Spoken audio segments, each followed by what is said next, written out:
I didn't mean to create a challenge. I literally was trying to survive a season of a lot of peopling, a lot of stimulation, and a lot of old stories coming back up about money, safety, and what I'm allowed to want. And somewhere in the middle of that, something just opened up. So today I want to talk to you about dreaming big and living audaciously in a business and in life without shame. So grab your cup of whatever's keeping you grounded and let's dive in. Welcome to Heart Led CEO, the podcast for women wellness entrepreneurs who are ready to build, scale, and automate their businesses without sacrificing their soul, sanity, or authenticity.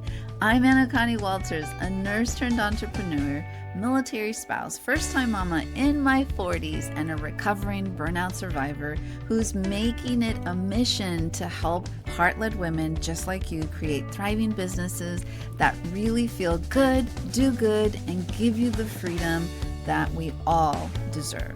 Because here's the thing, you don't have to hustle harder to succeed. You don't have to drown in tech overwhelm or try to do everything alone. And I'm here to give you the strategies, automation tools, and mindset shifts that will help you step fully into that leader, CEO, and impact maker that you are meant to be. If you're ready to grow your business in a way that aligns with your values and your life, you are in the right place. Let's get into today's episode. Hello, my beautiful friend. Welcome back. Happy New Year. This is the first episode of the year. I'm so excited to be here with you.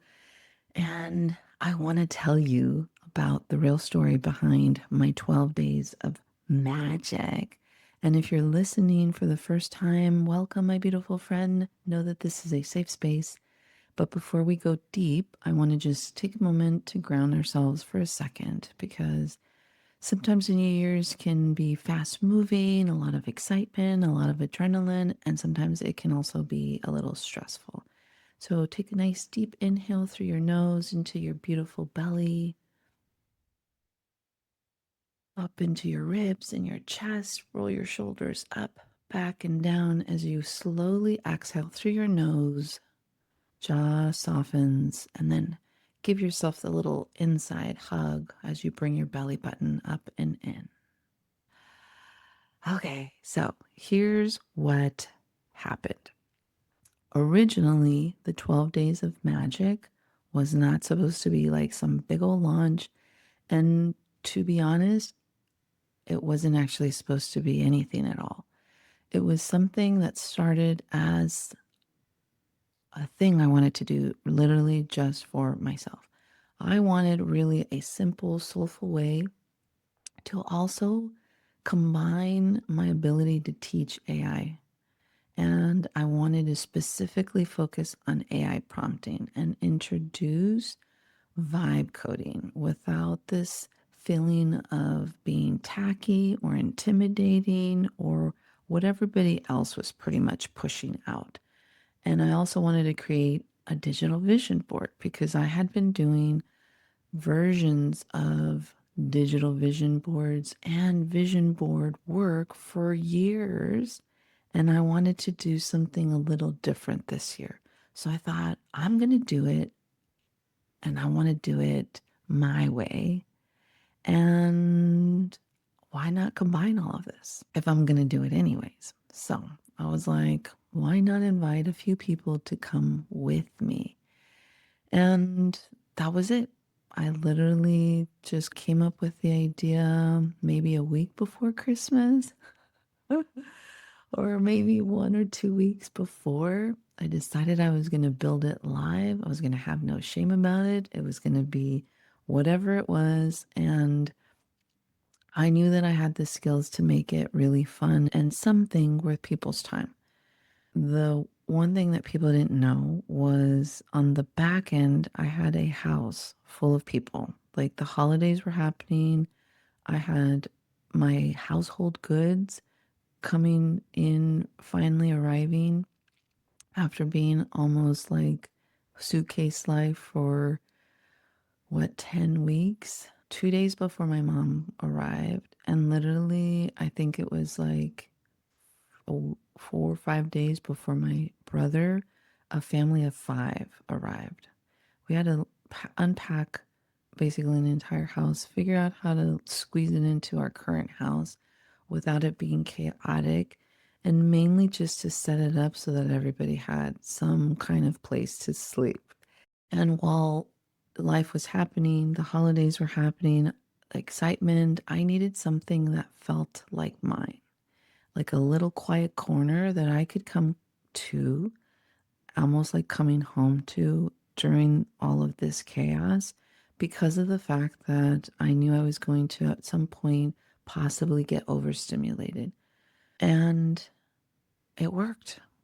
But while I was building it, I started paying attention to what was happening within the AI space in general, because I'm obviously in the AI space more than most people that I work with, like way 1000% more. So it's always in my face. It's consuming my feed.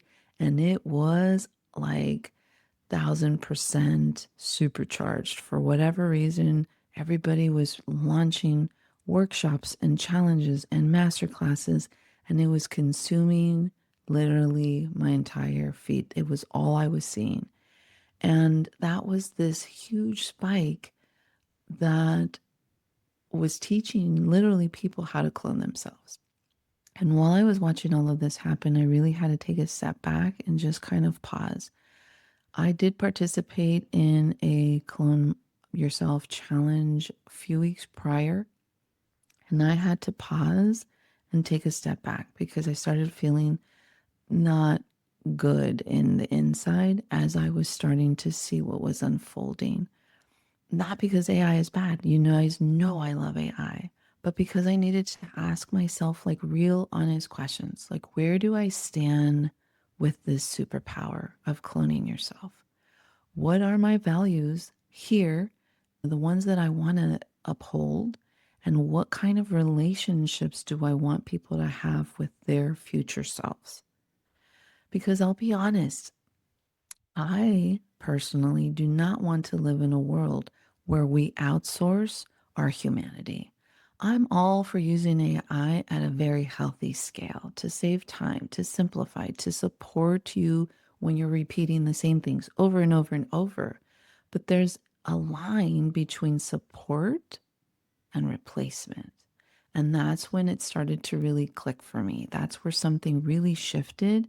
And I had to take a step back and stop my cloning process from a video's perspective because it was really something that didn't feel aligned with where I wanted to be in the space.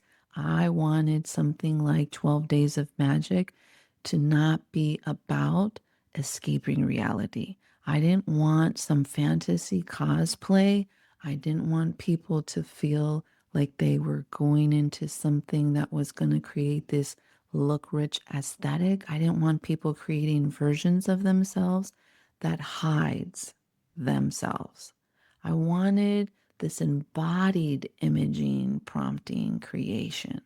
I wanted people to place themselves realistically and honestly inside the life that they desired.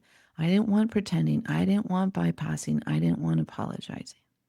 Because instead of cutting out magazines or borrowing someone else's reality, which is what I feel like old vision boards somewhat had in the background, in the back end. Vision boards are just essentially clippings. They're a way to bring imagery into your dreams of what you wanted, whether it was for the year as like a New Year's resolution or for your life. And I've always been infatuated. I'm a visual learner. I've had books where even on stage, have shown proof that it works. Everything that I have in some of my journals, especially the ones where I took the time to really plan out down to sketching some version of it. And then I looked back and I'm like, oh, goodness. I actually have all this. Like it came to fruition. Now, fast forward, I started using stock imagery when I stopped subscribing to magazines because I was being conscious about the environment and saving trees, but that's what it used to be, sitting around with old magazines, cutting it up, and having that be the process. And for some people, that still is. But the reality is that newspapers, magazines are no longer as widely available. And the ones that I do have, I am not willing to cut up because I've been saving them for reasons. So, what am I doing? I'm now transforming the superpower of AI cloning, image prompting, using the new advances in AI imagery to help people visually place themselves inside the future that they want. And that to me matters because it removes the distance from what we tend to attach to of it's not possible. Because the point of being audacious and dreaming big, it's scary and it pushes us outside of our beliefs, our limitations, and the unknown. And that can be really, really scary. It also can bring up negative thoughts, negative feelings about desires, feelings of unworthiness, and things like that. And I wanted a place where it also distanced where shame loves to live, basically. Now, here's where it really got personal for me because since I was building it live, I had to myself go through it. I wanted to not just build something and have people DIY it. I wanted to be part of it with them. I wanted them to see the transformation of me. I wanted to be vulnerable and I wanted to create it for myself. Like I did this because I wanted it for me. And so they were going to see it in real time. I had hiccups with the app that they got to see really be built out, which was another layer of the vibe coding so that they could see what's possible from that end too. And it was like this multi-layered, amazing thing that I just had no idea that I was going to come to true like being.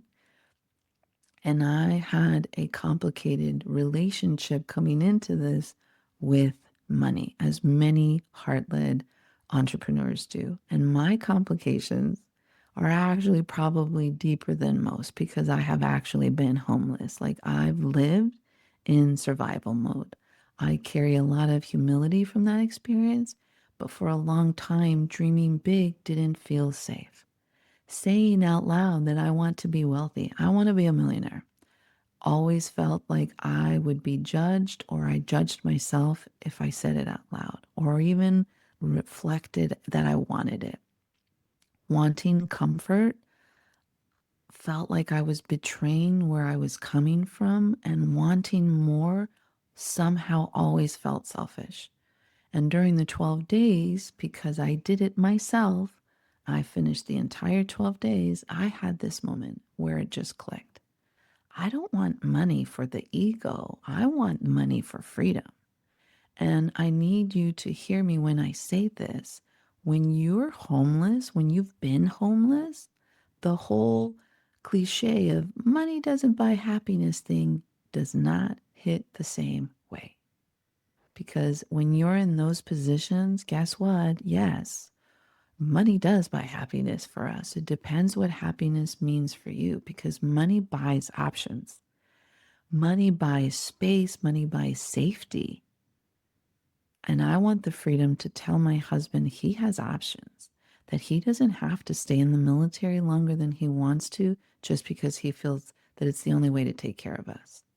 I want the freedom to give my son the best of everything, the best support, the best schools, the best opportunities without fear or judgment.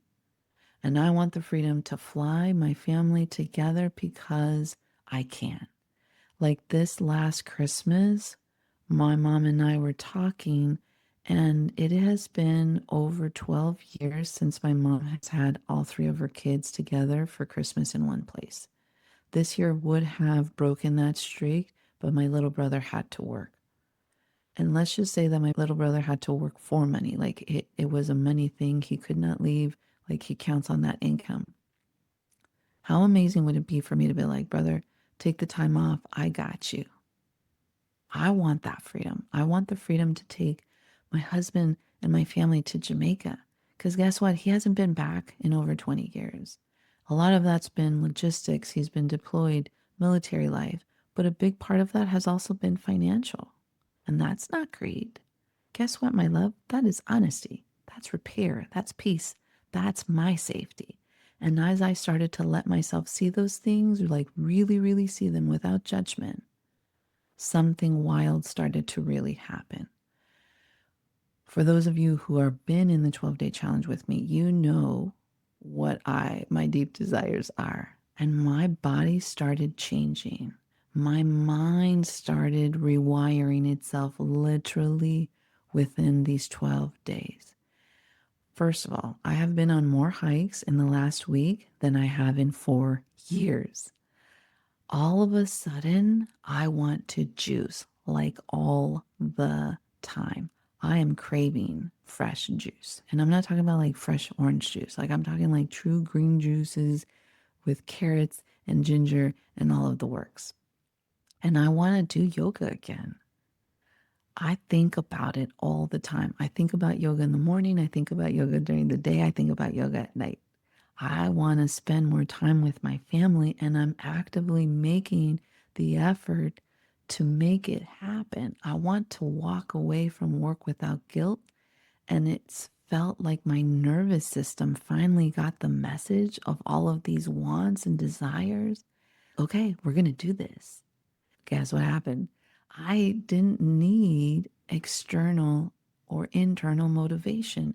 My brain started to rewire itself towards the possibilities of what I was putting down in my journaling, what I was speaking out loud during my recordings, and what I was putting into pictures.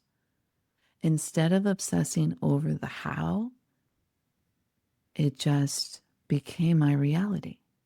It was taking these micro steps, these changes, and it was just happening. And that's what 12 Days of Magic has become. It did not become a challenge, which was the initial intent. It became a transformational portal back into my ability to dream audaciously without shame. And I just invited other people to do the same. Now, truth be told, enrollment is currently closed for the first live round. So if you're listening to this and you're having some serious FOMO, just relax. Practice what my coach calls JOMO, the joy of missing out, because I know for a lot of people it was during Christmas and New Year's. And although I'm not inviting you into it like today at this second, I want to let it be an invitation to integrate what I was just talking about, because real transformation needs room for this openness. I wanted to talk about how I created something out of curiosity, out of my own personal desire, and then show you what really happened. Like, I built this entire amazing, robust app live, less than 30 minutes a day. And it was fun for me. And I enjoyed the process. And I got a hell of a lot more than what most people probably expected me to. Now, I will tell you that I am reopening it at the end of the month, the actual real challenge, the 12 Days of Magic. And if you're listening to this and it did stir something in you, I want you to do one thing this week. It's not a big thing. It's a real thing that I want you to do. I want you to ask yourself a question. What desire have you been minimizing because it felt not practical? Maybe it felt too much, or it felt like you'd be judged to say it out loud. What desire have you been minimizing because it felt not practical? Maybe it felt too much, or it felt like you would be judged to say it out loud. When really, it just hasn't felt safe yet. And I want you to sit with that. Maybe write it down. Say it quietly. Go for a walk. Because once you let what comes, that's where I found out that magic really begins. And if you want support turning that desire into clarity, like real steps, real direction, that's not overwhelming, that is what the 12 Days of Magic can be. But that's also where my clarity catalyst calls are for too. So you don't just talk about dreams, you actually get to map out what's next in a way that your nervous system can actually hold. And that's it. This is your permission slip as of today to start dreaming big, to start dreaming audaciously and carry that audaciousness into everyday life. You've heard me say it, forever is today. As a medical person in emergency medicine, surgical oncology, children's hospitals, I have first seen and witnessed that life can be very, very short. As always, my beautiful friend, thank you for taking this time, spending it with me, listening to me. And here's your permission slip. Dream audaciously. Forever is today. Continue to be you. Continue to be beautiful. Continue leading from your heart. And I will catch you in the next episode. All right, beautiful. That's a wrap on today's episode. But before you go, let's talk about something really important. You are not just another entrepreneur trying to figure things out alone. You are a wave leader, someone whose work is meant to create real impact, touch the lives of others, and make this world better. And I want you to know you don't have to do it alone. If today's conversation resonated with you, I'd love to keep this energy going inside of my free Facebook community, Empower Her Biz Collective. It's where we take these conversations deeper with live trainings, tech walkthroughs, and real heart-centered support from other women wellness entrepreneurs who really get it. So if you're ready for community, clarity, and support as you build your own business with heart and ease, I'd invite you to come and join us. You'll find the link in the show notes. And hey, if you love today's episode, make sure to subscribe, leave a review if you feel inclined, and share this with a fellow heart-led women entrepreneur so that we can build this movement together. Until next time, keep leading with heart.